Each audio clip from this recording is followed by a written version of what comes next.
G. Marshall. Do you like riddles? Of course you do. Give me a good riddle that seems to defy solution, and I'll settle down happily to unravel it like a cat with a ball of twine. And like the cat, I usually succeed in making a tangled mess of it. But untangling a mystery, finding the answer to the riddle is fun. Unless, of course, you happen to be involved in it personally, and your life depends on finding a fast solution, like Rachel James. Suicide, Lieutenant Forbes. Mr. Carson committed suicide. No, Mrs. James. He was murdered. That's impossible. Why impossible? Because he was the only one in his room. The windows were locked on the inside, and the door was locked on the inside. If Mr. Carson was murdered, how did the murderer escape? Frankly, Mrs. James, I don't know. Well, I do. The answer's obvious. Suicide. Well, the answer is anything but obvious. Because it was murder.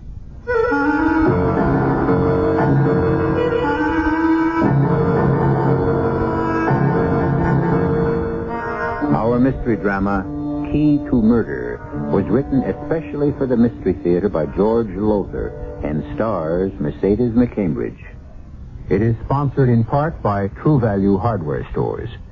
I'll be back shortly with Act One. The most important tools you buy...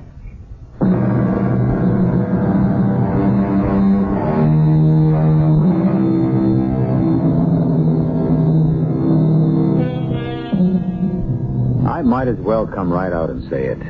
I'm no Sherlock Holmes. Are you? Well, whether you are or not, here's your chance to match wits with Police Lieutenant Michael Forbes.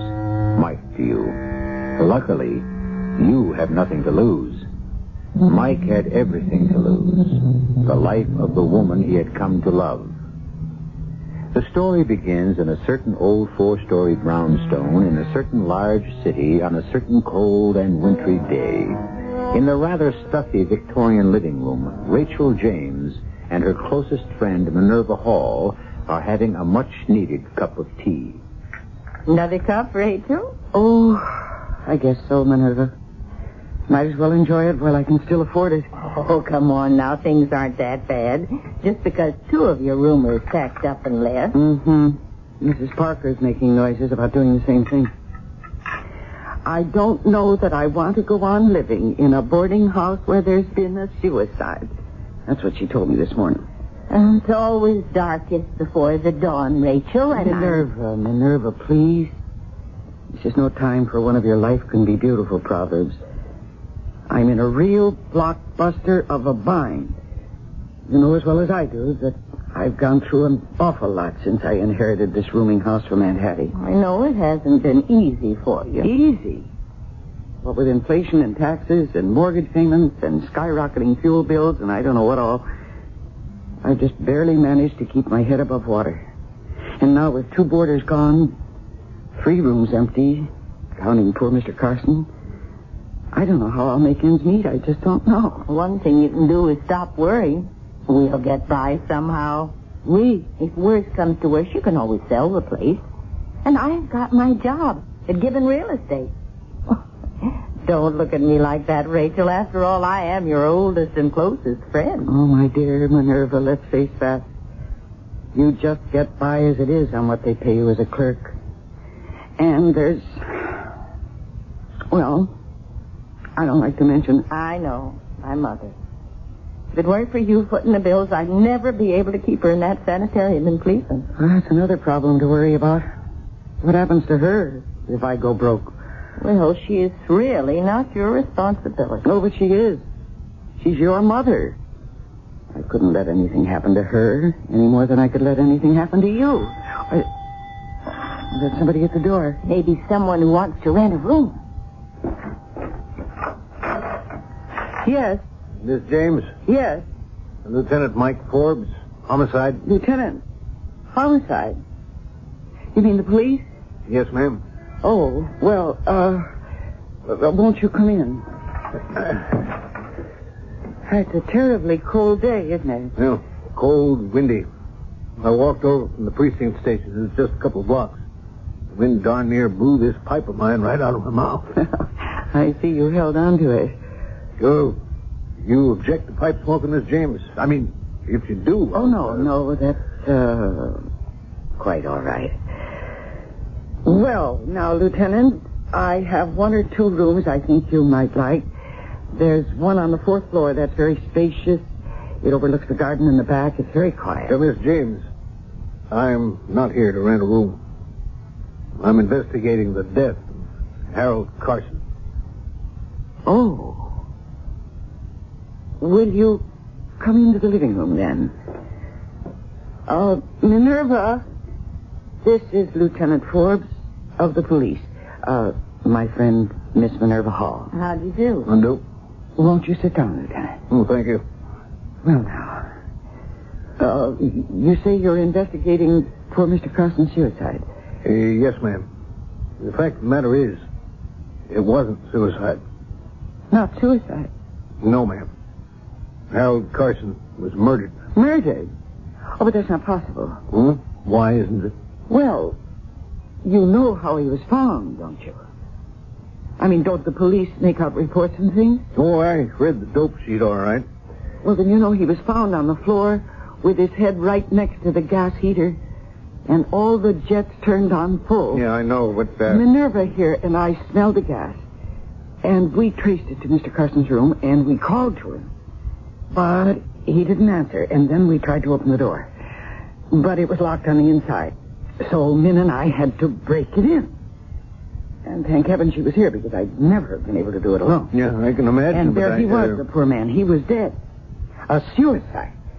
Ma'am, I hate to disagree with you, but Mr. Carson was murdered. It looked like suicide, yes, but it was meant to look like suicide.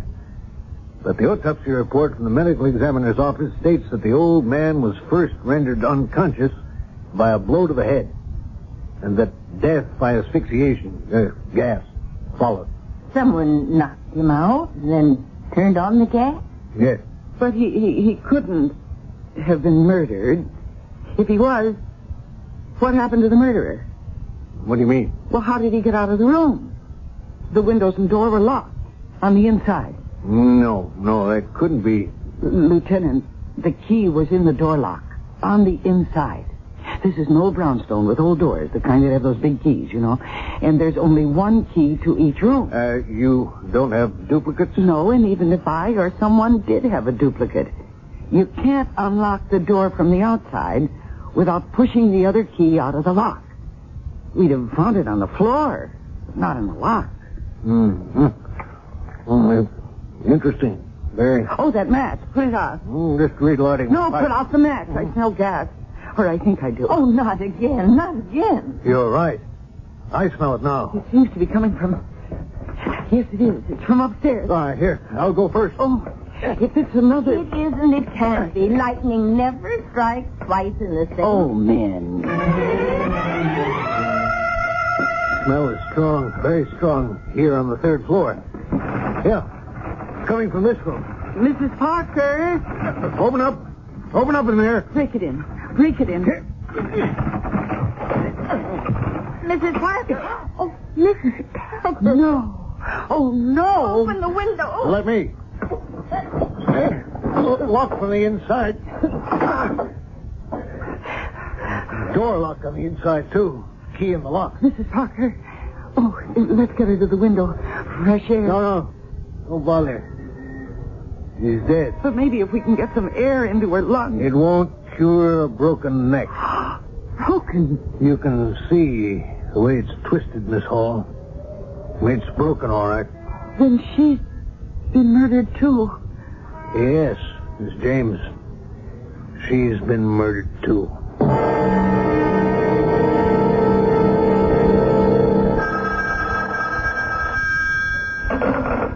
Hello? Oh, yes. Just a minute. It's for you, Lieutenant. Oh, thank you, Miss James. You? Well, I've questioned all but one boarder, Inspector Morris. A guy named Whitman. No. I'll stick here. It's just 5 o'clock, and Miss James says he gets home promptly at 5 every day. Yeah, well, okay. Okay, I'll see you in your office.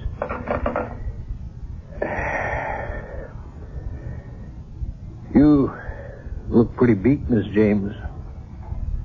Why don't you go to lie down for a while? No, it isn't rest I need, Lieutenant. It's just a little peace of mind. Yeah, guess so. 2 murders in your house in less than 36 hours. And a wrecked livelihood. 2 more boarders, after you questioned them, told me that they were moving out. And nobody is going to move in. You can be sure of that. Things kind of rough, huh? Oh, you don't know the half of it. Mm-hmm. I haven't seen your husband around. You a widow, maybe? I'm divorced. Oh, I'm sorry. No, you needn't be. He was a drunk. I put up with that for years. I would have gone on, I guess, except that he started to cheat on me. There was another woman. I never found out who she was, but I... Oh, I guess this is Whitman, huh? Yes, it is. Mr. Whitman, will you come in here, please? If it's He's thrown 2 touchdown passes. The last observation you make, Jack, is the key. He hasn't been sacked. And again, I reiterate... This is Lieutenant Forbes of Homicide. And according to him, Mr. Carson didn't commit suicide. He was murdered. And then just a couple of hours ago... let me handle this, Miss James. Sit down, Mr. Whitman. John C. Whitman, right? Yeah, but what happened a couple of hours ago? Now ask questions. Well, you don't understand. I'm a newspaper reporter, Daily Globe. Well, not exactly. I want to be a reporter, and I need a break, you know. I keep looking for a break, and if there's been another suicide here, wait, you said murder. There's been another death, yes. Miss James has filled me in on you pretty much, so just answer me a couple of questions now, huh? Sure. You work at the Daily Globe, 8 to 4:30, right? That's right, 8-hour day, half hour for lunch. Yeah. Now, Miss James tells me you always leave promptly at 7:30 in the morning, but today you didn't leave until 1 in the afternoon. Well, sort of off my feet. I called in sick. Yeah, on the day Mr. Carson met his death, on that day you called in sick too, didn't you? Well, yeah. What are you getting at, Lieutenant? Just routine questions, Mr. Whitman. How well do you know Mrs. Parker? Mrs. Parker? Did something happen to her? Is that what this is all about? How well did you know her? Oh, just to say hello to, that's all. How well did you know Mr. Carson? Same. Wish I'd known him better. If I'd known him better, I might have written a story my editor would have printed. But he didn't. Into the scrap basket. Says it wasn't good enough. Mr. Whitman wrote an account of what happened the other day. Thank you, Miss James. I assumed as much. You're welcome, Lieutenant Forbes. Oh, well, thanks, Mr. Whitman. Yeah, now, about Mrs. Parker. What happened? I could get my teeth into one good story. A scoop, you know? Listen, the city editor would make me a reporter, maybe. So, Mrs. Parker, what happened? Mrs. James will tell you, or you can read it in the evening edition. One suspect, Lieutenant. Is that all? Yes, Inspector. Whitman. 32 years old. Been in newspaper work since he graduated from journalism school. Dying to be a reporter and hasn't made it all these years. He's hot for a scoop. Well, it struck me he could maybe be making his own scoop. Well, if he made this one, how come he didn't cash in on it? You checked his city editor. He told you Whitman never said a word about Mrs. Parker's murder. Yep. Yeah, well, have a look at this dope sheet. Harold Carson withdrew his life savings from the bank, $4,300, the day before he was murdered. Read on, Lieutenant. Mrs. Parker withdrew her life savings yesterday. And not $1. That money, cold cash, was found in Carson's room or Parker's. You find out who's clever enough to pull this locked door trick. Who was clever enough to get Carson and Parker to withdraw every cent they had in the world. And you'll have your murderer. In fact, I may have your murderer for you. I give Rachel James, Mrs. Rachel James. No, not her. Listen, Inspector, she's one of the nicest women I've ever met. She's also a convicted felon, Lieutenant. What? Back in 1965, she served 6 months for theft. The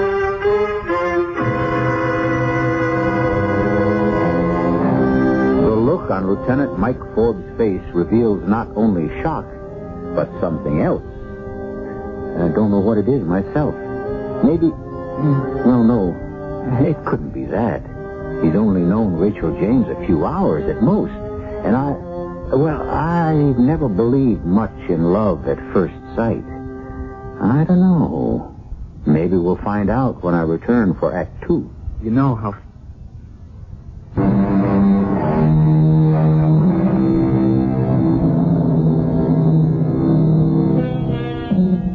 How does a murderer, or anyone else that comes to that, get out of a room when all exits, windows and doors, have been locked from inside?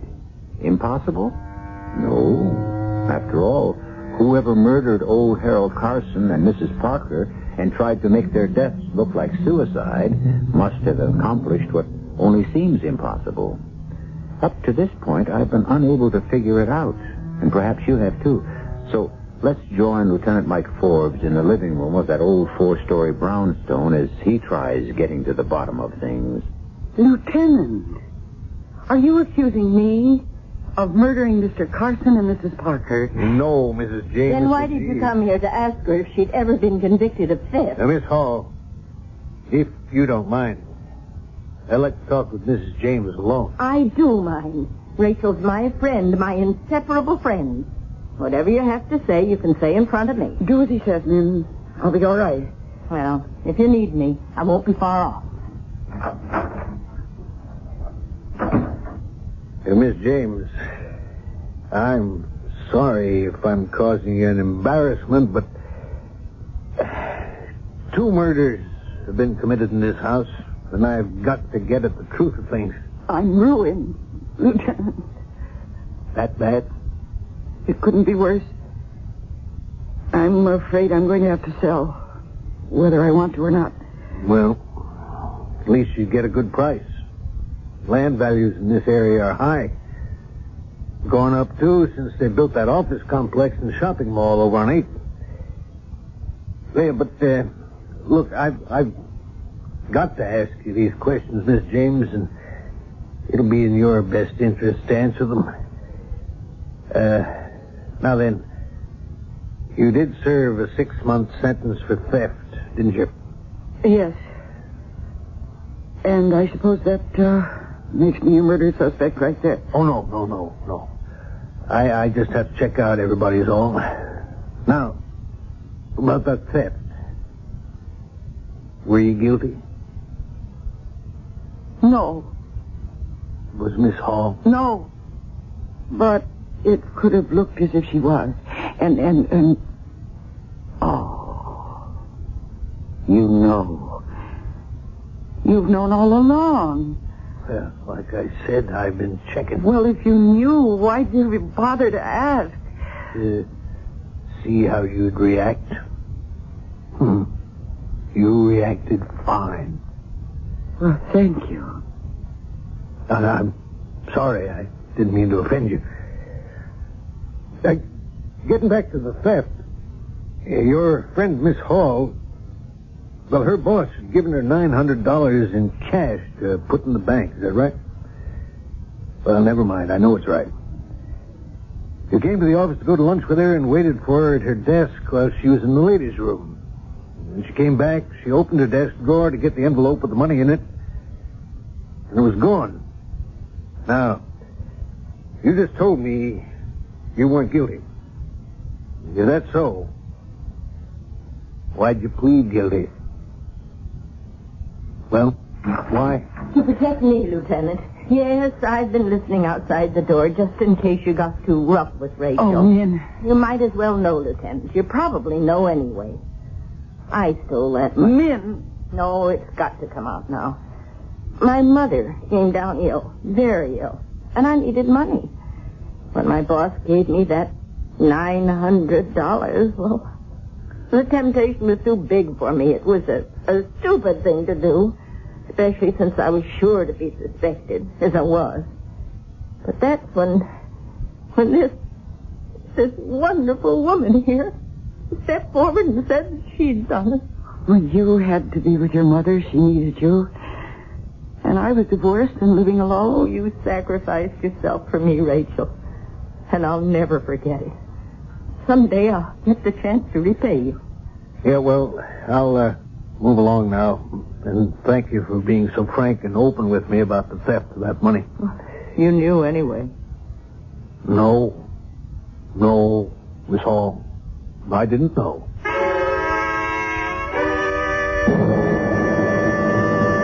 Then as I see it, Lieutenant, you've got 3 suspects now. 3, Inspector? Jack Whitman, Minerva Hall, Rachel James. Rachel, Miss James, you can eliminate her.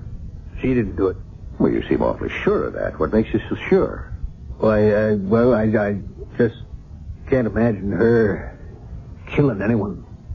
No, she's a very decent sort. Generous, sympathetic.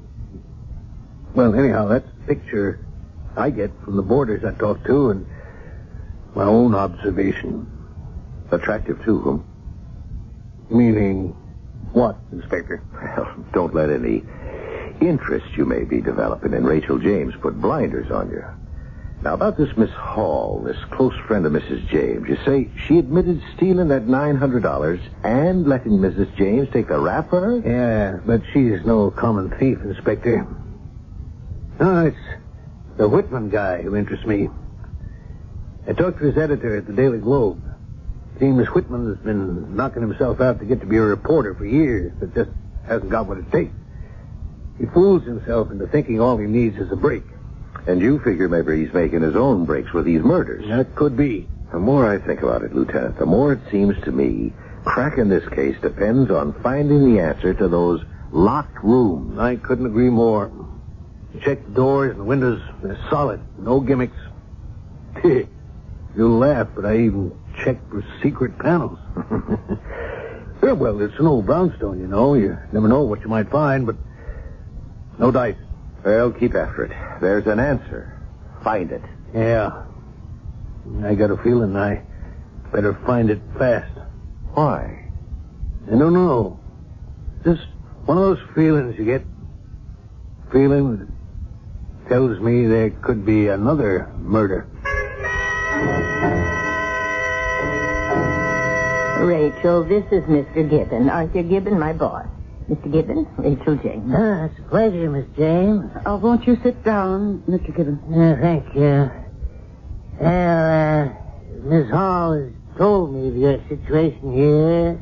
Says that you talked to her about selling your house, and as I understand it, 2 murders have been committed in this house. Most of your boarders have moved out because of them, and, well, the house has gotten itself a bad name. That's unfortunate. It's most unfortunate. Brings its value down, you know. Yes, I guess so.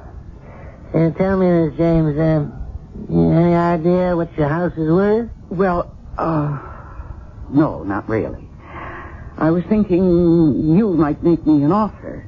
Well, yes, I could. Under the circumstances, the best I can do, the very best, would be $50,000. Oh, you're not serious, Mr. Gibbon. I'm afraid I am. Well, the land alone is worth more than that. Much more. Yes, but the bad name... Mr. Gibbon, the house has a bad name so far as renting rooms to boarders is concerned.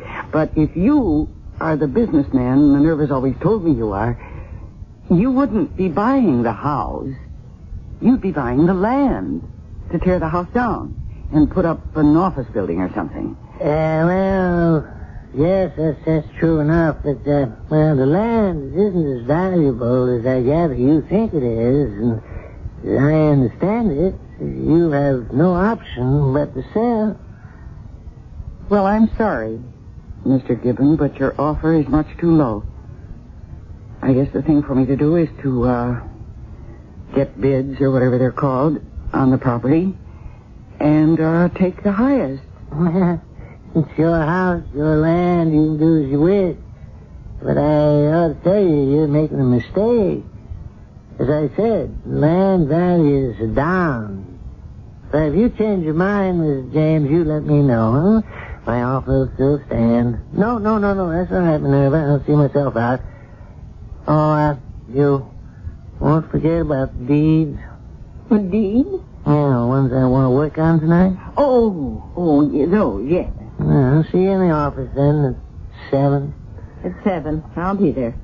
Goodbye, Mrs. James.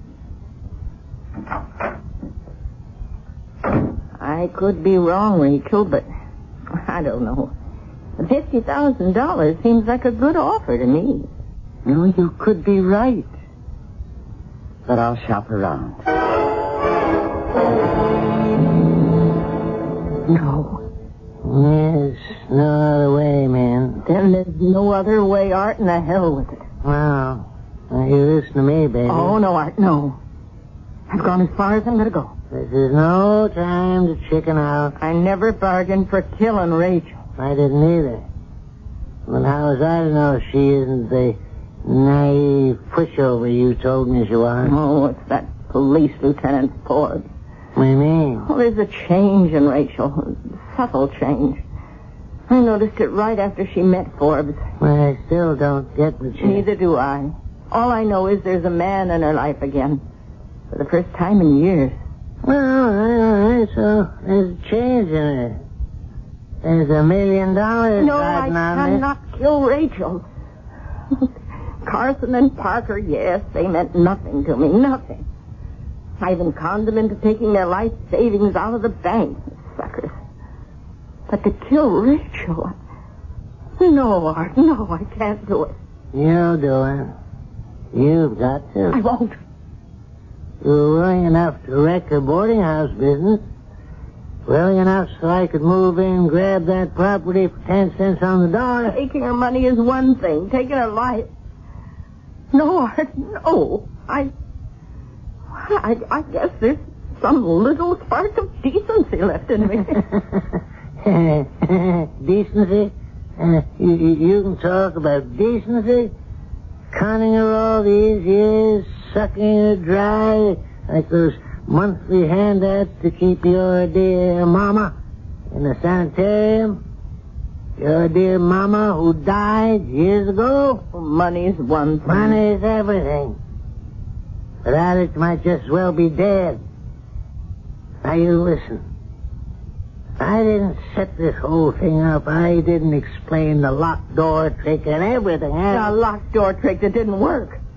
The cops found out it was murder, not suicide. Thanks to you, not me. If you'd suffocated Carson and Parker like I told you... Couldn't do it. It was too horrible that way. Okay, so you bashed one on the skull and broke the neck of the other? Accidentally. Deliberately. You did it. And now you do it, Rachel James. I don't care either. Do it. No. What are you doing? Calling the police. What for? To tip them off on how Carson was murdered. And Parker. No. You're as guilty as I am. Ah, but not as involved. In fact, I'm not involved at all, man. I've seen to that. Give me that phone. Filthy swine. Tonight, men. Killer. Tonight. Well,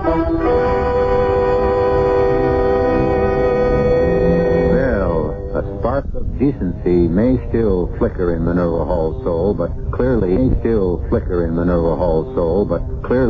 it's been thoroughly quenched by Mr. Arthur Gibbons.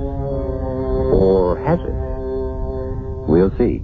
We'll also see how someone can walk out of a room locked on the inside when I return for Act 3. This is WBBM Chicago.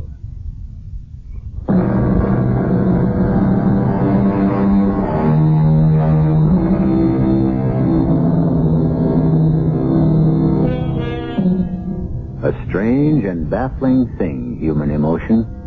Even the most skilled psychiatrists, I'm told, have trouble unraveling the tangled skeins of motivation which drive us to do one thing or another. I'm thinking of Minerva Hall, who, though she murdered Mr. Carson and Mrs. Parker, is repelled by the prospect of murdering Rachel James. Makes sense, I guess. After all, they've had a close relationship for years. And as for Rachel, sensing that Mike Forbes is something to lean on, somebody who can give her some protection, perhaps even shield her against a world she's finding it more and more difficult to cope with, well, let's see. Sit down, Lieutenant. Cup of tea? No, thanks, Miss James. It's a cold day. Bitter cold. I thought you might like something to warm you up. Well, I could use something. You mean something stronger than tea? But you're on duty. Well, not officially. Not officially, I'm not. Well, Scotch? Yeah. Bourbon, then. Rye, actually. Oh, dear, I don't think I... Well, I might. Look. Lieutenant, if you're not on duty, officially, why are you here? Oh, that, two reasons. One is your friend's mother. Minerva, her mother? Yeah. Is it a fact you've been helping to support Miss Hall's mother in the sanitarium in Cleveland? Oh, yes. But how did you know? Oh, there's lots of ways. Funny thing about police work. You start digging into one thing and you come up with 10 other things. Oh, here you are. Oh, thank you. And, if you'd like to smoke your pipe. Oh, well, thanks. Hey, tell you the truth, I bought a new one. A new pipe? Well, the old one, I guess it was getting kind of rank. Try a new kind of tobacco, too. So if you really don't mind... No. You go right ahead. Oh, about Min's mother. Money has always been tight with Min, and I've just helped out where I could, that's all.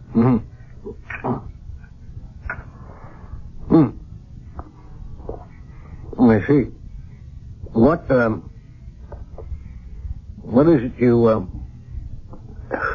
like about Miss Hall so much? What makes her such a good friend? Well, that's a funny question, Lieutenant. I'd do anything for Min, and she'd do anything for me.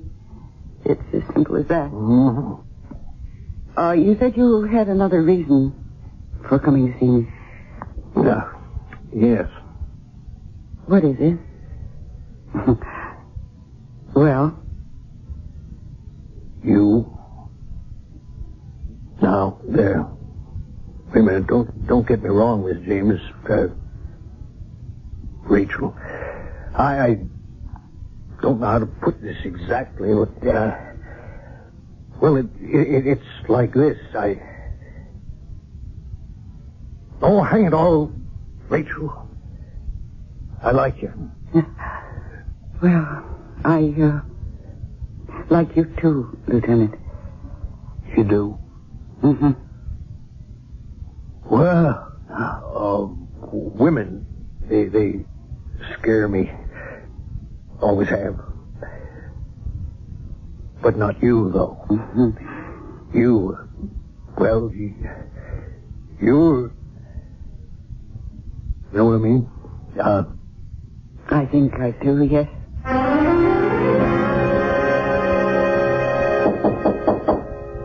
Come in. Oh, Minerva. Feeling better? Oh, sure. I just thought I'd lie down for a while. Brought you a cup of broth. Good and hot. Oh, thank you. That's very thoughtful of you. This bedroom of mine always has been chilly, even with the gas heater going. Yeah, so here. This will warm you up. Mm-hmm. So you did the town with Lieutenant Forbes last night, did you? Uh-huh. It was a marvelous time. Just to be taken out again would have been fun, but Mike, he's a wonderful man. You better be careful. You know what they say. Marry in haste, repent and leave. Oh, Min, who said anything about marriage? Your eyes and that look on your face, that's what says... Oh, nonsense. There's no thought of marriage at all. We hardly know each other. Oh, I sleep here than I thought. I better start waking up. I have an appointment at Metropolitan Realty at 11 this morning. About the house and land? Oh, drink that broth while it's hot. Yeah. And I've got appointments at a couple of other real estate firms this afternoon, too. It's going to be able to get those bids I mentioned, baby. You won't improve on the offer Mr. Gibbons made, Rachel. Well, maybe not. Oh, good heavens. I can't be this sleepy. Yes. Yes, Rachel, you can. Oh, nonsense. I didn't get much sleep, that's for sure, but... Oh, what in the world? Well, you dropped your cup and saucer. Well, I don't understand. How could I... You're drugged, Rachel. Huh? Sleeping pills in your broth. Enough to knock you out fast.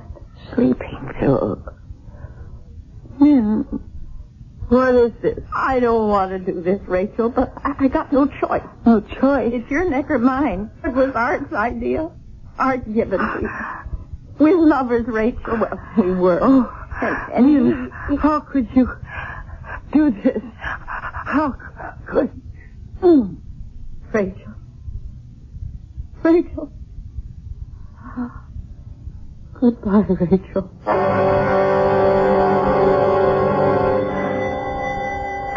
Coming. Oh, Lieutenant Forbes. Miss Hall? Miss James in? Oh, yes, but she's lying down. I hear you two painted the town together last night, huh? Oh, I wouldn't say painted it exactly.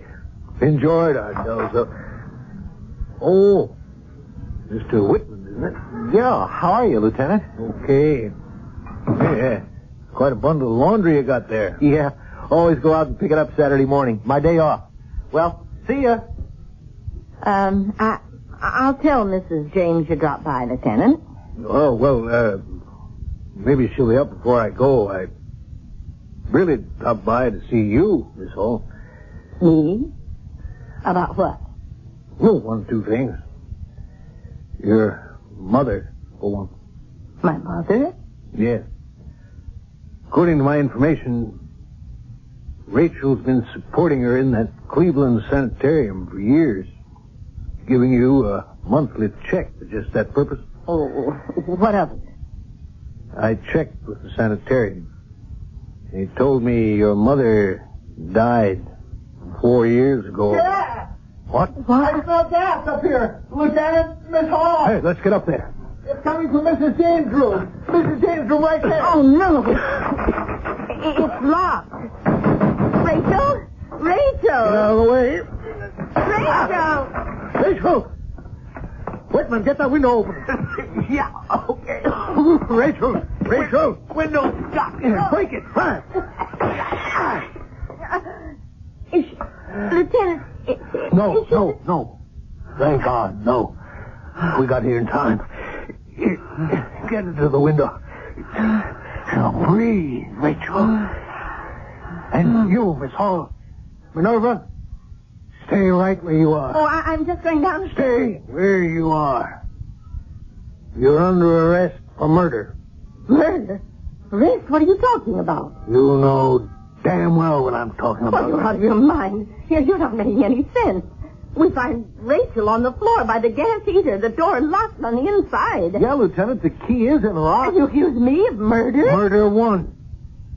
And I'll make it stick, Miss Hall.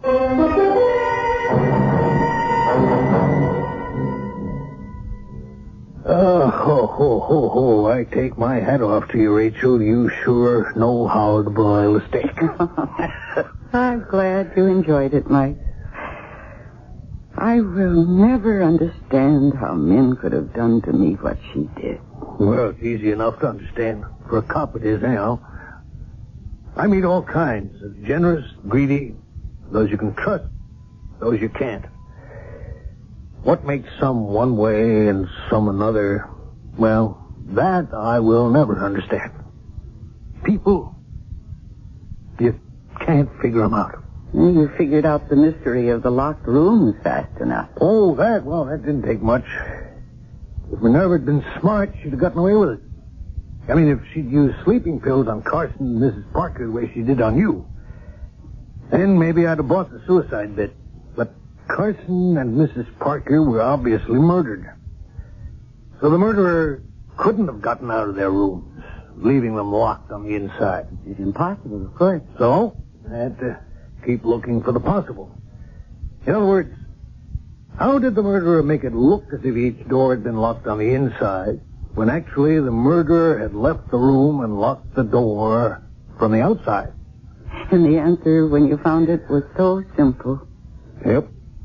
And once you found it, you knew that the murderer had to be Minerva. Had to be. The murderer had to be present when those doors were broken in. You and she broke into Carson's room. And she was there when the three of us, her, you, me, broke into Mrs. Parker's. And all Min did was to take advantage of the confusion. And slip the key, which, of course, she kept with her, into the lock on the inside. As simple as that. Well, you may call it simple. But I think it was a marvelous piece of deduction, for which you deserve more steak and potatoes. Oh, no, I couldn't. I'm full up. I would like to smoke my pipe, though. That's okay with you? You better know that it is. And it always will be. Mike?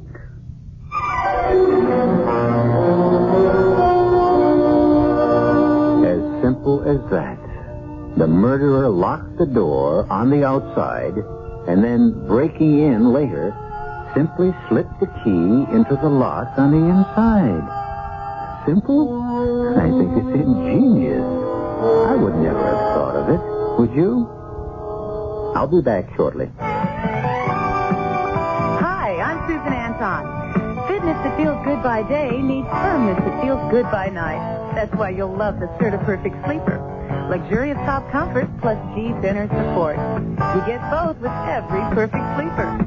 So remember, be a perfect sleeper. Try a perfect sleeper, perfect sleeper. Try Certa. It's a healthy investment in yourself. The boy next door's a doctor, and he's single. My daughter, what a girl. She's single, too. I'll invite him for some donuts and my coffee.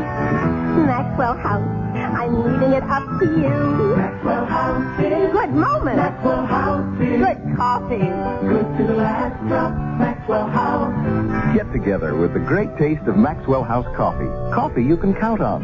Good to the last drop. Maxwell House.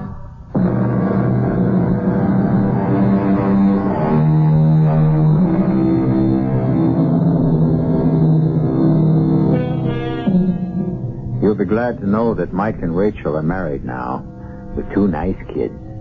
And they live in Rachel's brownstone house. Sentimental attachment, I guess. Mike's made captain.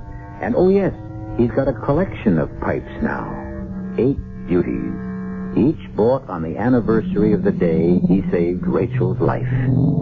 Bought by Rachel. Our cast included Mercedes McCambridge, Mary Jane Higby, Robert Dryden, and Robert Maxwell.